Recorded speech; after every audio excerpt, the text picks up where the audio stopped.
My name is Eric, and I'd like to welcome you to Vibes Coffee.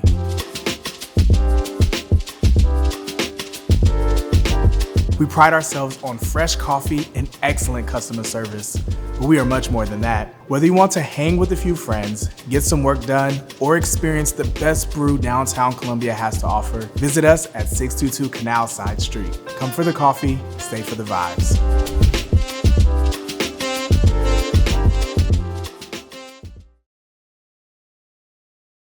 People always say, well, you can't be in sin, you can't love God. Everybody in that Bible was sinning. Peter, David, and Paul, them was the main three he used for everything. They was nowhere near saved. And he used them to show the world that he can use anybody and it can make a difference. So there's no sin. Every sin that people do in the world is in the Bible. And everybody he used as an example. So there's no sin higher than the other sin. There's none. Now the part where people get confused at is you would tell me that, not you per se, some people would tell me that, oh, well, you can't have a relationship with God because you're homosexual. Who said so? He told you that? Because he ain't told me that. Because if that's the case, he wouldn't bless me the way he do. He wouldn't carry me the way he do. He wouldn't protect me the way he do. So who are you to say that my God is not going to walk with me because of my sin?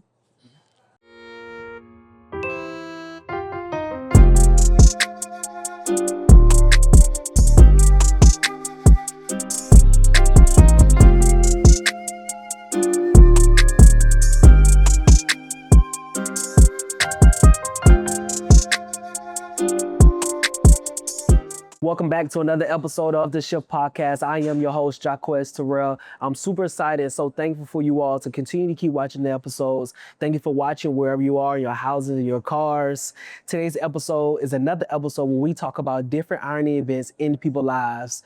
We are sponsored by, in this video, 622 Canal Side, Columbia, South Carolina, Vibes Coffee. So we thank you, Vibes Coffee, for allowing us to have this space to be able to shoot season 2 in. Today, I want to give you another introduction, but this introduction is going to be a little different because we are talking about so many different irony events in this person's life. So before I introduce them, let's read the bio of who this person is. Jen has walked through family pain, rejection, being misunderstood, losing one of the most important people in her life, trying to find acceptance in places that did not always give back. But through that all, she kept moving, kept learning, kept becoming stronger.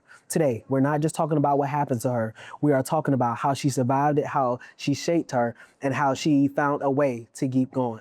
Alongside me today, Jen, how you doing? Good. Good. How you doing? Life is good? Life is good. Life is good. Okay. What all you do today?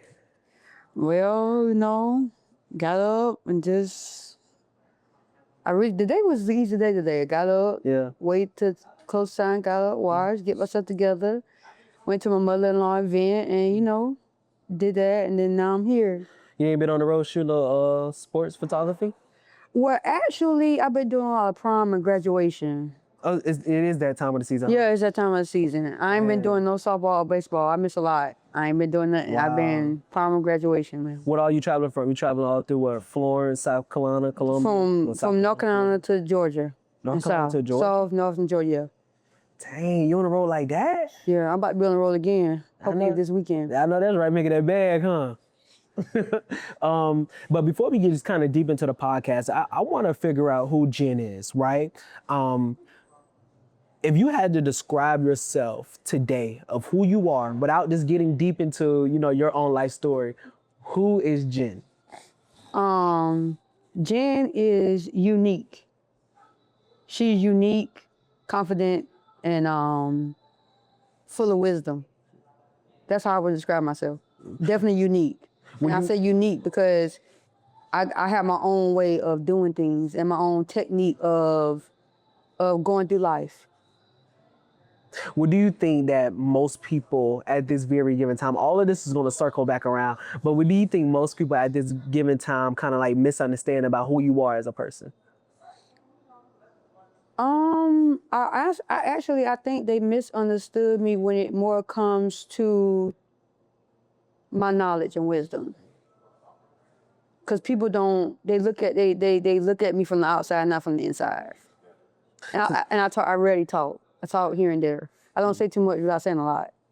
If you had to describe yourself in one word or your life story in one word, one of the biggest shifts that happened in your life, how would you describe yourself in that one word or in your life in that one word?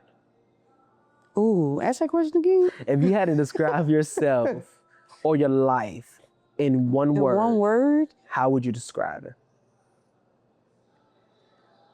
I would just say unpredictable. Why? Because the things that you probably won't think to have happened has happened. And I got through it. The things that you might not think that I've gotten through it. So it's very unpredictable because some people are like, oh, well, I wouldn't look at you and think that you would go through that. It's very unpredictable. I would say unpredictable, yes. So take me back to how you grew up in East Florence, where you grew up. What was life like during that time as a little girl? Ooh, this question again. Single mom, single parent home. Raised in Mount Zion since I was a little girl. Kind of sort of rough, you know. But back then when we was growing up, it wasn't as rough as it is now. But single mom home, my mom did what she could to take care of us. Grandma was involved, raised me.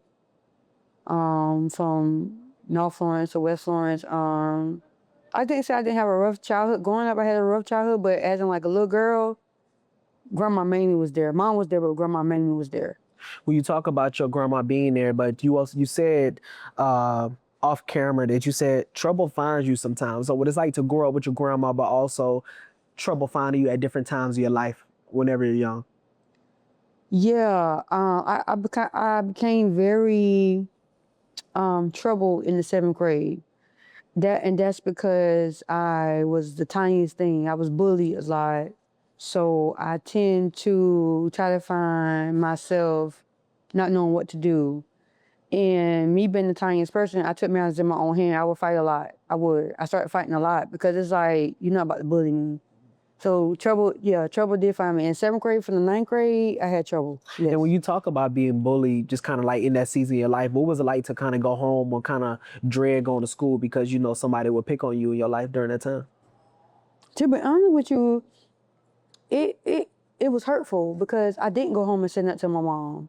Because it's like when you, in that generation, you go home and say something to your parents, it's like, oh, nothing going on. And my mom, like, by the time she would come home, I'd be asleep. Go to school the next day. She at work, she already gone. So me being bullied, I took matters in my own hand. I started telling my auntie, and auntie started showing up to the schoolhouse. But by then, I done did what I had to do. So you just beat people kids up. Yeah, they bullied me, yeah. Yeah, for sure. Because apparently us telling the teachers didn't work. Me telling the coaches, me telling the teachers didn't work. So I took matters in my own hand. Do you think at that given time of your life that emotionally or something that you was missing, where, you know, you wasn't getting at home possibly for some of the reasons why you were getting bullied in school? Yeah, the listening ear. Anything that had to do with my mom, she was rough on the edges. Anything that had to do with her, she would barely listen. My dad, he wasn't around at the time. But if I was going to his house that weekend, when I was going like every other weekend, he would listen, but it was just like the only person that really honestly listened was my aunt and my grandma. They would show up to the school. It wasn't until I got older when my mom actually started to listen and understood what I was going through. How does that make you feel as a little kid when sometimes, you know, like you feel like your voice is not heard or like people don't listen to you in that kind of place in your life? Like I didn't belong, like the black sheep of the family, that's what most would say. The black sheep, the child, or I can say the unknown child. Why would you? Which I would say the unknown child because I wasn't seen nor heard. I was just there, living. I want to kind of just push forward a little bit. You played sports also growing up. And with you playing sports, I know you just said a second ago that you wasn't seen or heard. Do you think you playing sports kind of made you feel seen or heard in your life in that given time? Yes. Basketball changed a lot in me. It kept me out of trouble.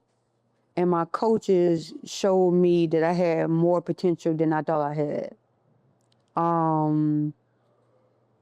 Yeah, I started gaining friends when you play sports. When you play sports, you gain friends because everybody likes a person that plays sports, that play basketball, play softball. When I started playing sports, it changed everything because my coaches actually became that person that I needed at home. And how did they fill that void, some of the things that you didn't get from your own parents? By listening. Like when trouble was arising at school, I was able to go to their office and sit in their room and get away from the bullying. And I knew that if I was going to get in trouble, that I was going to be sitting on that bench. To someone that is getting bullied in this season of their life or has gotten bullied in this season of life, to one that is getting bullied, what were some of the things that you would say to them in the mix of getting bullied, how to overcome being bullied? This is your camera right there. Ooh, I probably would tell them, to defend themselves. No, but nowadays, these kids, they're different. So I would definitely tell them to find confidence in that teacher or counselor that's willing to take the time out to see what's going on with the other child as well. Because that child that's bullying could be suffering from something at home too as well, which causes them to be the bully.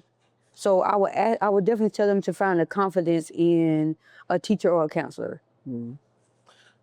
Or coach if they play sports. Because coaches plays a big part in kids' lives. So coach definitely, yes.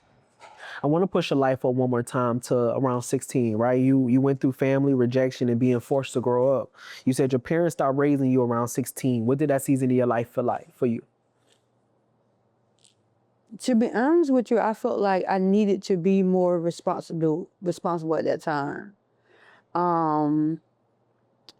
At that time, I just felt like I needed to find something where I can feel whole. You know what I'm saying?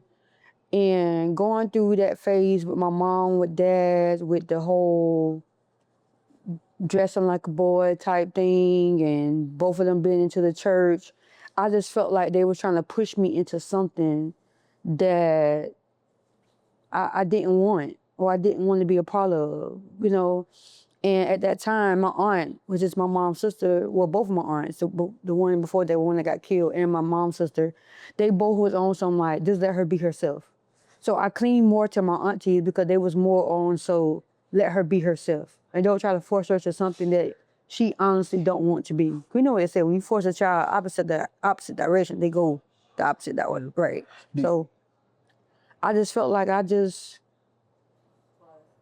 needed to grow up. I needed to find a way to be more comfortable and independent on my own. Do you think sometimes that they seen something in you that you couldn't see in yourself at that given time in your life when they was telling you, be more girly or, be some of the things that they said it was be? Well, yeah, probably. I just didn't see it because what they wanted me to do, I wasn't going to do. So they probably did. I mean, who knows? Who knows? In the back of my head, it's like, what if I would have, been more into the church or lived that straight life? How would it been when I would have had a family and kids? I don't know. We'll never know, apparently. And at this given dynamic, you said something about the church. Who is involved in the church and who is taking you to church in this given time of your life? My dad always been in church. My mom too. So I was going from, when I would go to my dad's on the weekend, I would go to my dad's church, but on Sundays I'd be with my mom. But at this time when I was 16 growing up, I was still going to church, but not how I was when I was like 8, 9, 10, 11, 12. I was going to church every Wednesday, Friday, and Sunday, and afternoon church. So you was being baptized in church. Yeah. Okay. Do you think that sometimes going to church has almost formed your identity, not who God has called you to be, but to some of the people in the church? Does that make sense? Say it again. Do you think sometimes that your identity of growing up in the church has been formed not by who God called you to, but some of the people that has been in the church? I think that my identity that the people think I'm supposed to be is not God's identity. Why so? I feel because nobody knows what God has for them.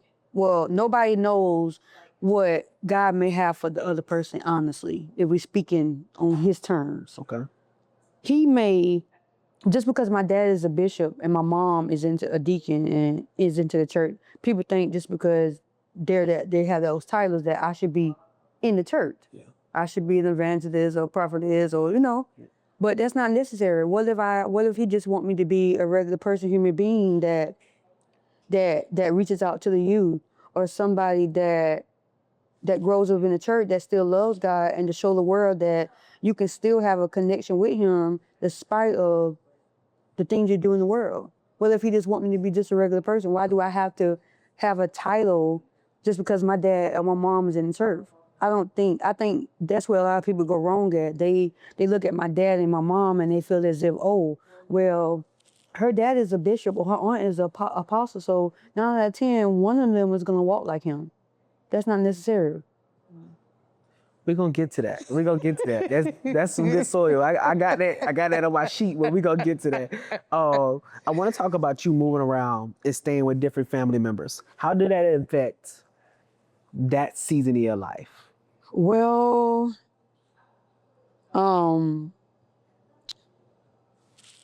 knowing that, not really saying that my mom gave up on me, but not really saying that my mom gave up on me, but knowing that she was tired of dealing with me and gave me to my dad, and I guess she felt that my dad could fix it.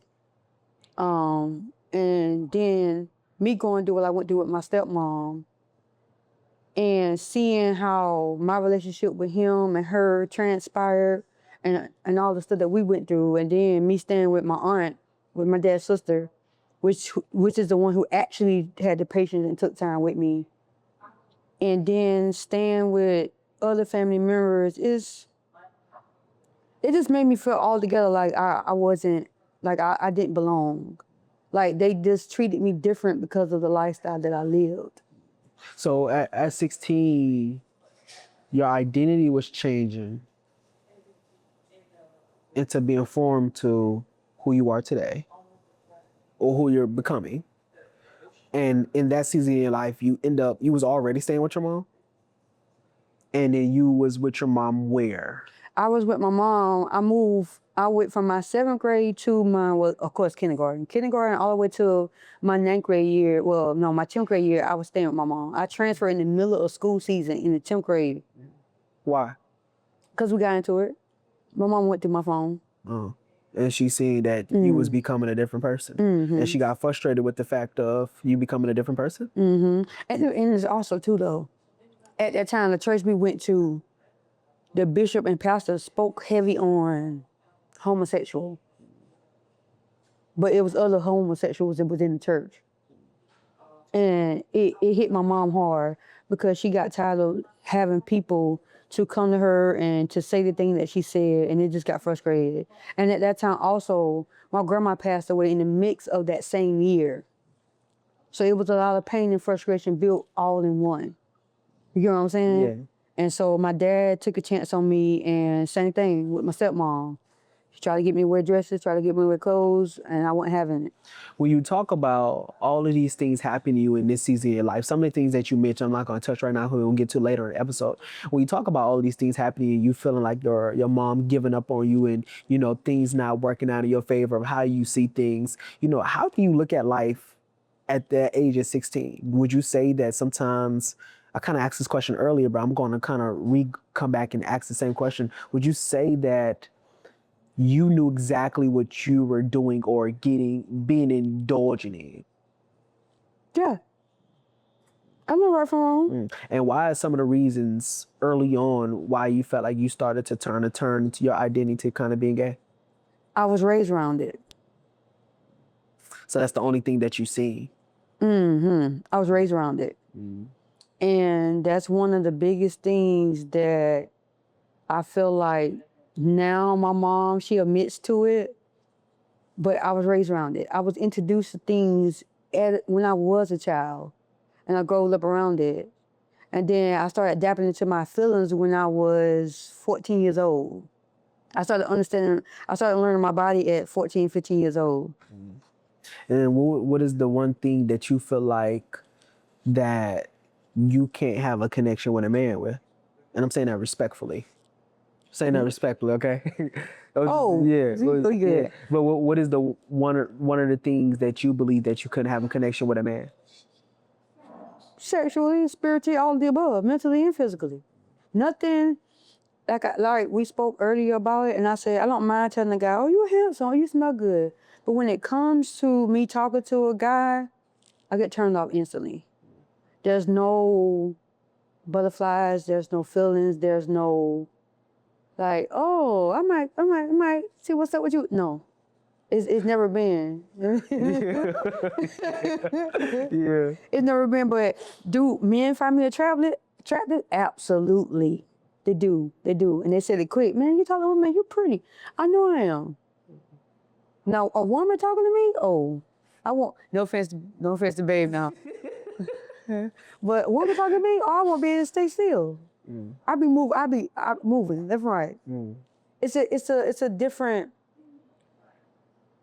my feelings and sexually, mentally, emotionally, I'm attracted to a woman like that. Guy, I look at him crazy. I kid you not, I look at him crazy. What does in that season of your life kind of feel like rejection wise, like where you're trying to find yourself in this space of your life, but like you're being rejected by your loved ones around? What does it feel like? Yeah, what does it feel like? Like they just didn't.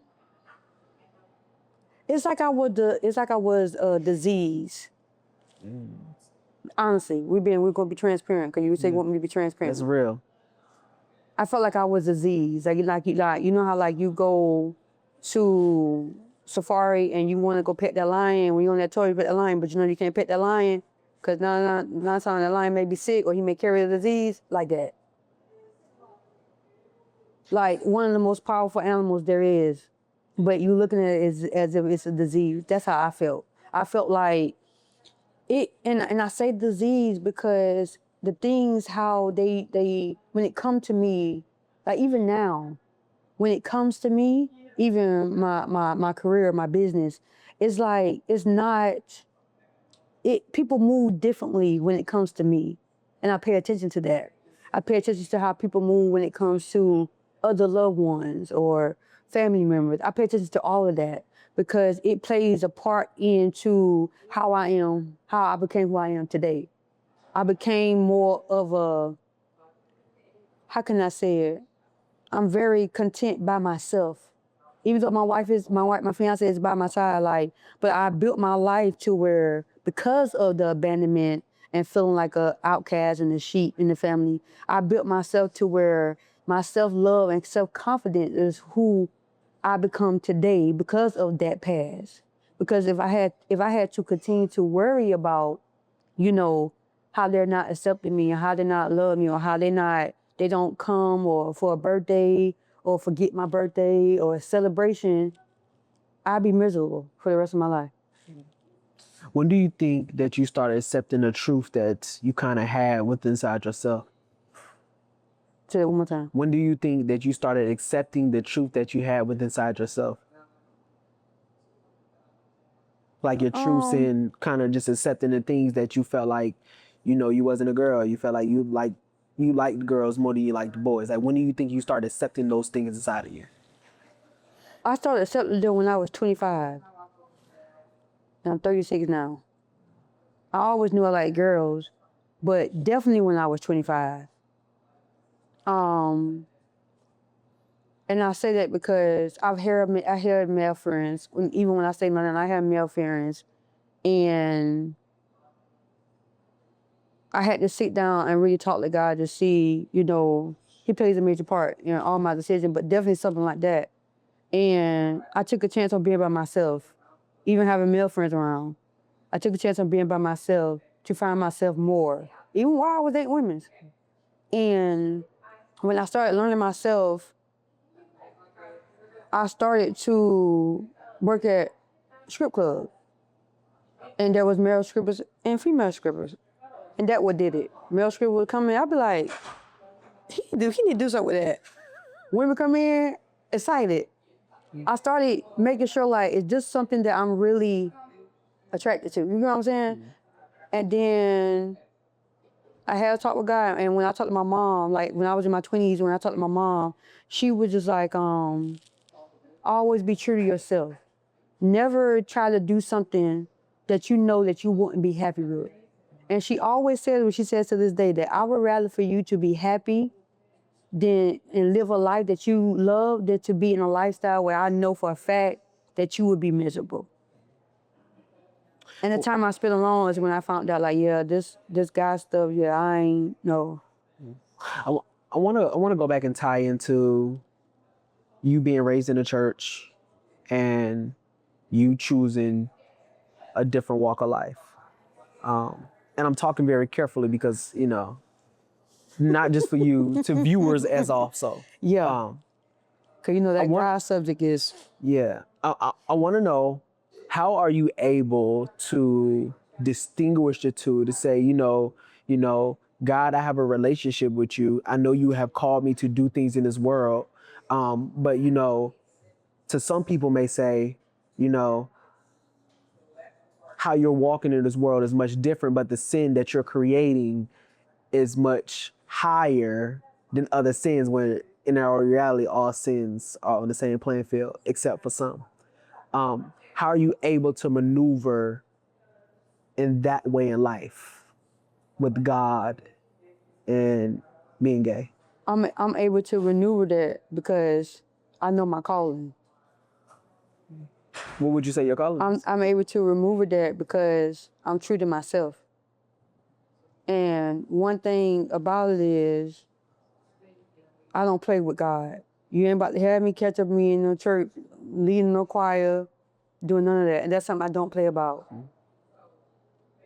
Now, the thing about God is, He wants us to live in our truth. He's going to accept you for who you are, but when you live in your truth, it makes Him more exciting because now you're adapting into more to yourself. You're willing to learn yourself, to love yourself, to take the time out to build a relationship with Him. Now, while you in sin, people always say, well, you can't be in sin, you can't love God. Everybody in that Bible was sinning. Peter, David, and Paul, them was the main three He used for everything. They was nowhere near saved.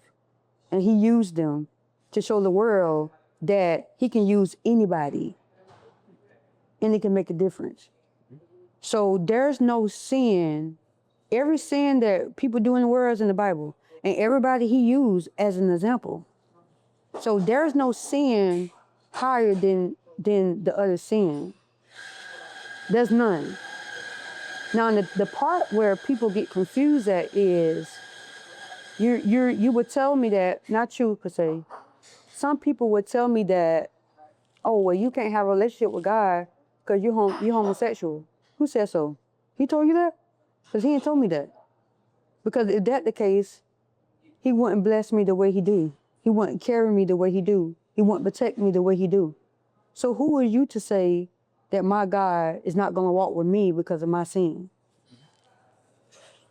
Would you say you live in a sin? Huh? Would you say you're living in sin? Yeah. Taylor? Be honest, every day. Every day. Would you say that God can, you kind of said it, would you say that God can still bless you and you can live in sin? Yes, He does it now. I want to put a pin right there. And I want to go back to you being a PK. I want to go back to Lord. I want to Here go we back. go. I want to put a pin right there, and I want to go back to you being a PK. What is it like for you to be a PK, your dad be a bishop, And a police officer. and a police officer, and living in this world where sometimes PK think they have to be somebody? You kind of touched on it earlier, but I want to go back to that point. I love being a PK. Okay. I love being a PK because I'm following behind a man that loves God. My dad lives in his true calling.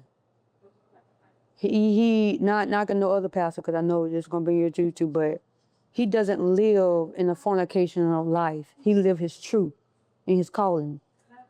Being a PK is a blessing because my dad has changed his life tremendously to be the man that he is today. He been in trouble when he was a young guy. So to have a dad at that higher calling, or and my aunt, because she's an apostle, it's a blessing to have them, because not only do they pray over us, but they also guide us. They also guide us, and they also are there. So when we don't know which direction to go, or the devil is busy, that's where our prayers come from. Not trying to exclude my mom, because she's definitely a prayer warrior too, but having my dad as a PK, it's a blessing. Because when it comes to the Bible and God, he loves the fact that we love God and we know God. And that's a blessing within itself. Now, do he want us to be in the church? Absolutely. What PK parent don't? For sure. He does, but he's at that age now that he understands that, we'll answer to God on our own terms. Because we all got to answer to God one day. So he knows that we'll answer to God on our own terms. But it's not on his turn, it's on God's turn.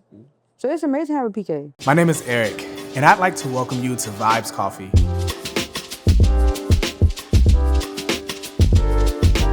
We pride ourselves on fresh coffee and excellent customer service, but we are much more than that. Whether you want to hang with a few friends, get some work done, or experience the best brew downtown Columbia has to offer, visit us at 622 Canal Side Street. Come for the coffee, stay for the vibes.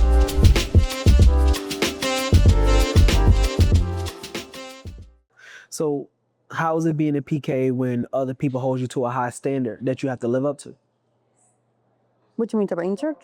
You know what I'm saying? Like, how is it being a PK when people around you say kind of that you're called, you're supposed to do this, you're supposed to do this because your daddy is this, your daddy's that? I mean, I love it because I just smile because I know my calling and they're not wrong. But it's good to know that the people know, some people do get my calling all right. I know where I'm called to be. Some of them get it wrong, but the ones that get it right, I smile on the inside. Because it's like, I know they're not lying. It's a good feeling because at least they see something in me that some people may not see. See, some people don't see what God is pouring into you. Some people don't. And some people do. So to know people walk around and say, oh, when you go on this, when you get ready to do this, it's a blessing to be honest. I'm not gonna lie, it is. It's a good feeling to know that I'm a chosen one. What would you say the difference between God's calling and people's expectations? I would say the difference is because people's expectations that's what people think you should be. God's calling and what he's made you to be. And what you was born for here to when he know what you was gonna be before your mama and daddy made you. So his calling is told when they give me their opinion, if they wrong, I honestly don't listen. It going one ear out the other, cause I know my calling. And my dad didn't have to tell me my calling, even though he verified after. But I really don't listen to the outside when they're wrong, cause I know what I'm supposed to be doing. I mean, I kind of do it now. I want to pick that pen back up earlier. I want to pick it up. Would you say that because your dad is called to such a high calling in ministry and serving people, would you say that sometimes the devil attacks people like him harder than others? Yes. Would you say, I'm just asking, would you say that you could have been attacked? I could have been who? Attacked? Would you say that you could have been attacked? Yeah. I'm gonna tell you why I said that. Because the bishops and apostles, they are like Jesus' disciples. They are the people that pour into others to get us to come closer to God, right? That's what he used disciples for, right? Am I wrong? Mm-hmm. So bishops and apostles and overseers, they are those people. That's why they are so powerful. He lives through them to pour into us to get us to come closer to God. When my dad has been attacked, that's where my stepmom and my aunt come in at prayer. That's where I come in at prayer. So if it can't get to him, it is going to come to us. That's why we have to stay prayed up, because he's above us. So if it can't attack my dad, the devil always going to go the ones that are closest to him. And he's been attacked sometimes. Do word, do church, do word, but prayer. I pray over my dad. He pray over me. And if you was to ask me, which I know this question is gonna come up, do I feel like I'm more closer to him than my other siblings when it comes to church? Yes. Yes, I do. I do, because I'm really him in just a female body, I kid you not. But when it comes to protecting wise, the relationship that we share now is always a dad's spiritual moment. I make sure he good, he makes sure I'm good. So yeah, when the devil's trying to attack him, absolutely, yes, we can be attacked.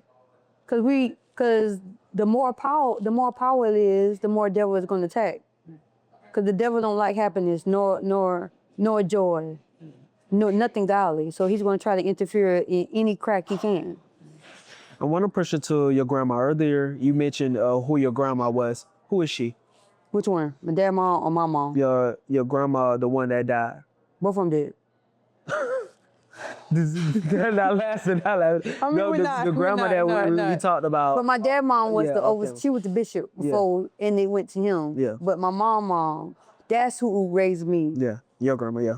Not trying to laugh about the dead part, but I'm saying they both passed away. But my mom was my backbone. That was the how you say, the glue that kept the family together. The glue, the super glue, the nails, everything you can name. Yeah. That was the person that kept me going. And after she passed, I disappeared. After she passed, I disappeared. Why would you say you disappeared? When my grandma passed, I moved away again. I moved to Atlanta. I up and left again. Why? Cause in my mind, I just felt like, what's the purpose of staying here? Even though mom was here, like, what's the reason? Do you feel like you had to get up and move because of different abandonment that you faced along your life? That too. And what was some of the things that you done in Atlanta that you just thought that Atlanta was the best place for you at that given time? Honestly, Atlanta showed me what I need to see. That I can do anything without family. Once I had seen that and I seen how the money was coming, I ain't slowed down since. I know that's right.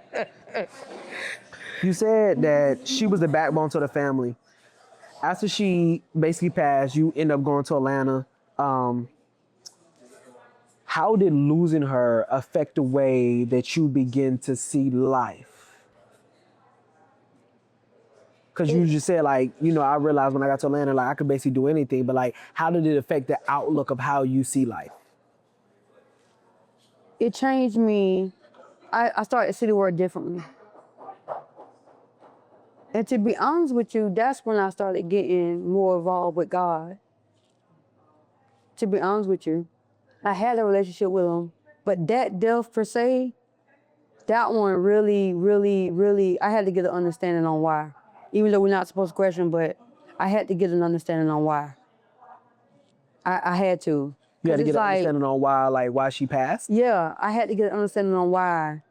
But the week before my grandma passed, and I'm going back to where she passed because that's a major part, is because the week before she passed, she told me that she was at peace. She told me that she was at peace. And, majority of grandparents, when they speak more on they're at peace, they know things that we don't see. They know when they're about to go. And the week before that, I don't even think she ever told my mama this, but the week before that, she told me that she wanted to smoke her blunt one last time. She wanted to smoke a blunt one last time. And I told her, I said, well, and a part of me would normally be like, no, grandma, don't do that. But a part of me didn't say that. A part of me was just like, I said, well, Grandma, whatever decision that you make with God is fine with me. And the tears is just rolling down my face. Because I knew at that moment that she was tired of being sick. She was tired of going to the hospital. She was tired of being us taking care of her. She was tired of being, down. So he prepared me for that moment. How long do you think that grieving process took you? Ooh, To finally, like, with your grandma leaving and everything, how long did that grieving process take you? Just kind of in that sense of your life. I just, it took me a minute. It took me a minute because I was still in high school when my grandma passed. And I came back home. My dad ended up, we was in Tennessee, but I had to end up coming back home because we meet back because around that time, my 11th grade year was when my dad's baby sister, my aunt, who I was close to also, had got killed. So when I came back home, my 11th and my 12th grade year, I didn't do no sports, no nothing. I was cold. No heart, no feelings, nothing. I just came to school, and I stayed with my aunt. After graduation, I was out. I was gone. In the wind. I got a take me back moment in the pod where I talk about the different irony events that you have faced that kind of led you to where you are today, right? So you from East Florence, right? In the mix of you being from East Florence, you grew up in we can say abandonment household, right? Where you jumped from 3 different houses and you finally got to a place where you was loved. You faced bullying, you faced adversity, you was raised in a church. In the mix of you being raised in a church, you also got to a place where, you decided to not be a girl. You decided to choose being gay because it was something that you were surrounded around, right? While still trying to navigate through your identity, while still trying to navigate to who you are today. You said that through all of that, you stopped searching and you felt like that's where God stepped in. I stopped trying to look for the love, the abandonment issue. I started trying to fill those holes, and I had to be reminded of who I was. How does God step in your life and remind you of who you was? And how do you remind you of who you are whenever you look into the mirror? Because everything that both of my grandmas told me when they was living sticks with me to this day. My dad and mom always told me that I was a golden child, that I was a chosen one, that as long as I keep God first, He's going to always provide and be there. And I stood with it. How does that abandonment affect you in your relationships, your friendships, and those type of things? Ooh. Well, before I met Babe, my fiance, I actually searched.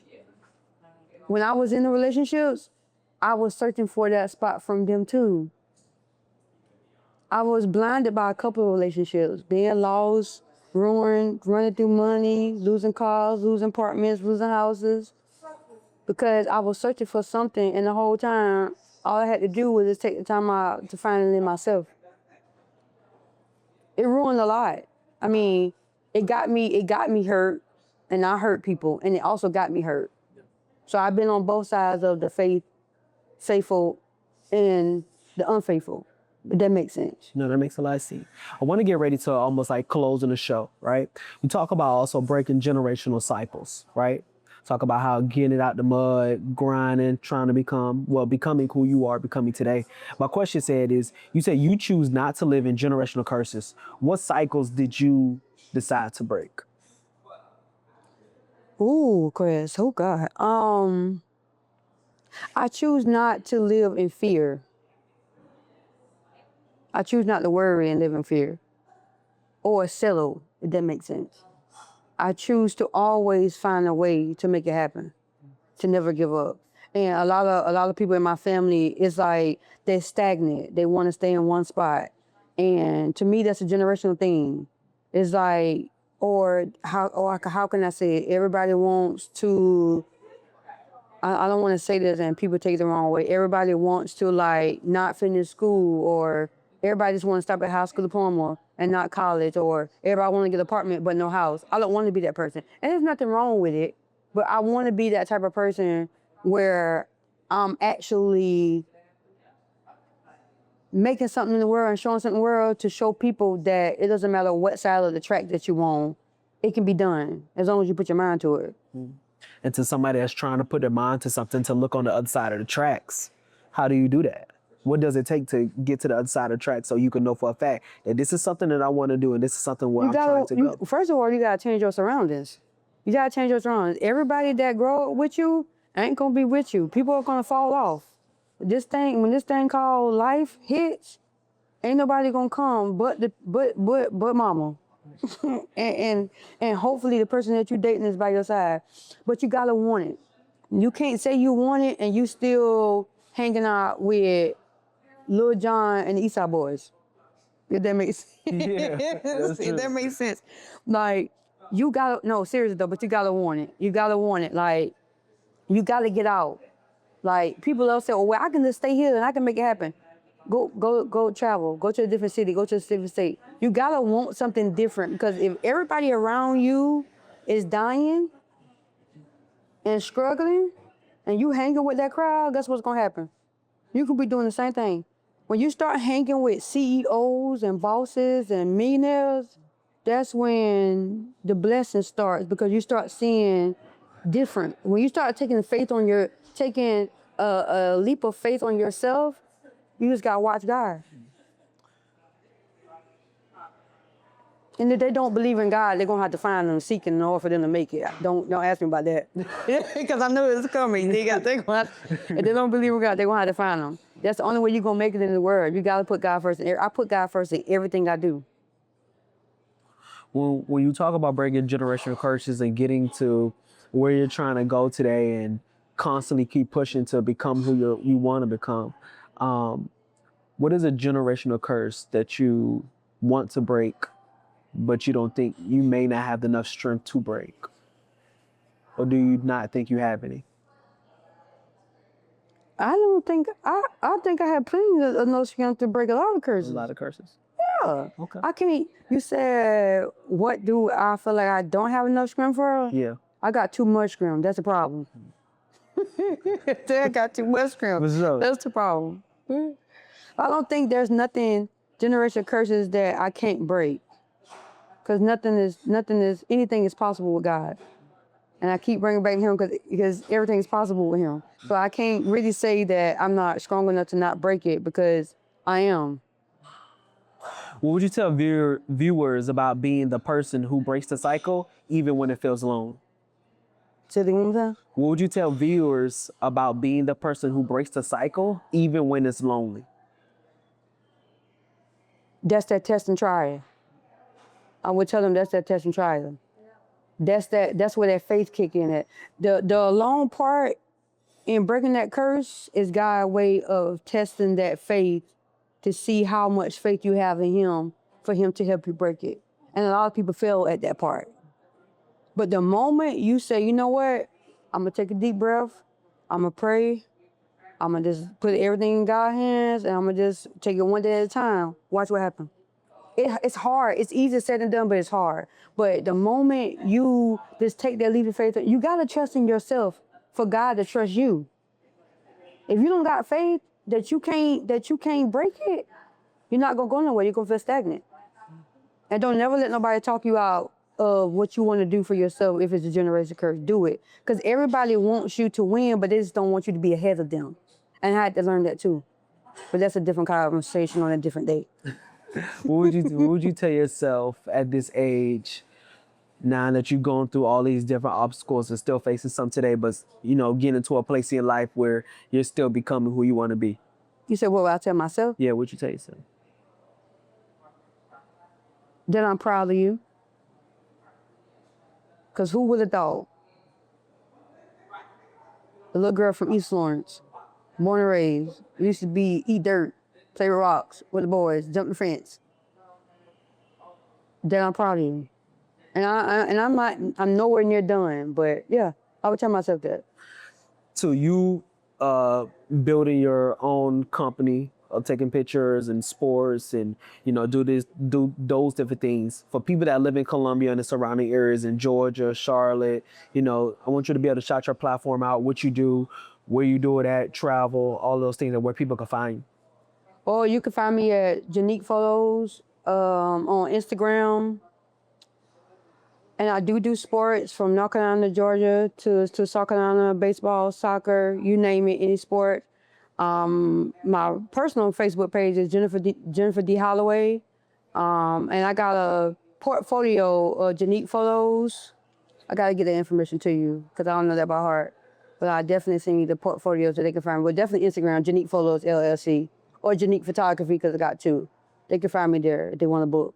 Well, I just want to thank you, one, just for coming on to the podcast and, us being able to connect. The viewers don't know, but we're going to do a lot of work together in the future. And I appreciate you for coming on to the podcast and sharing your truths and sharing your story. Thank you. Appreciate it. Thank you so much for tuning into this episode. Thank you, Vibes Coffee, for sponsoring this location of where we are. Again, Vibes Coffee is located at 622 Canal Side Street, Columbia, South Carolina. Just vibes and conversations all happening in the same place. To the viewers, Jen, we always say peace. Peace. Cut. We can bring the dish. My name is Eric, and I'd like to welcome you to Vibes Coffee.